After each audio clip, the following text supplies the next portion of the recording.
lang malaman kung anong oras ka uuwi dito sa bahay. Ngayong gabi? Ngayong gabi? Sigurado ka? Mamaya pa yung tulog? Ay, hindi naman. Hindi naman ako happy. Nalulungkot na ako. Kasi mag-isa lang ako dito sa bahay. Wala akong makausap. O sige, Stina, kung ano yung ginagawa mo, take your time, ha? Kasi hindi ko magmadali. Just alam, oo. Dito lang ako sa bahay.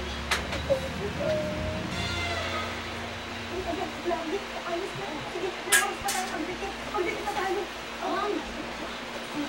Mom! O, bakit? Ay, hindi ba tayo kumain muna? Ay, hindi ba nakakain na natin, anak? Kung may ka sa bahay, kumain ka. Oo nga, tsaka nang muna yung kain-kain. Naku, may lakad pa kami ni Jong. Bakit ba? Hindi ko na push talaga ako eh. Bakit ba hindi mo siya nabigo? Ilan na lang kaya? Anak, kung nagugutom ka, malaki ka na, kumakain ka. Hindi ka naman ng kanya ko. Sige na, kailangan mo tapos ako. Pero nakakapagdikit.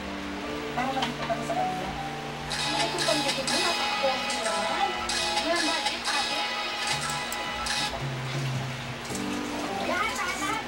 Kailangan mo lang mabilang yung ano. Patlang. Pag-hira naman ito. Laway lang yata itong pagdikit mo. Ano naman yan, Slim? Sabi ko sa'yo yung ano eh. Kailangan ko tayong budget. Hindi ba meron tayo mga kanin? Ang natira? Ayan. O, ako na po yan. O, bakit wala? Nakita ko pa ni Umago ng Ilipan. Yes, ako din. Lahat ha? Opo. Ang ganda ng dami. Ay, nasa na yung hindi ba nakakabili ko lang dito? Yan ang baby ko. Laki, haba. 2 months old.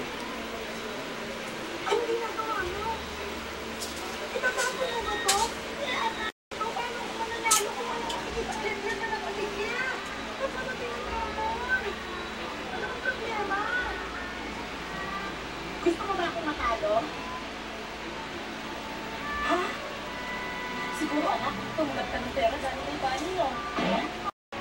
Baby ko, ano gagawa mo? Ha?